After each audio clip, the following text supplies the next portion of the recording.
She was a talented and resourceful woman, capable of achieving anything with her own hands. Venturing deep into the forest, she built a sturdy house from natural materials, earning admiration from anyone who heard her story.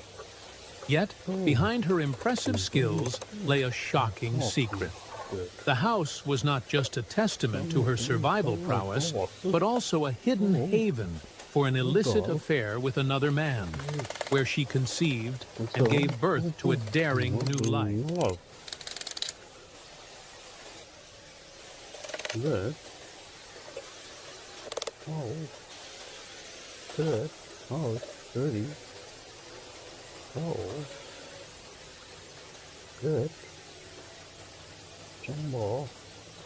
Whoa.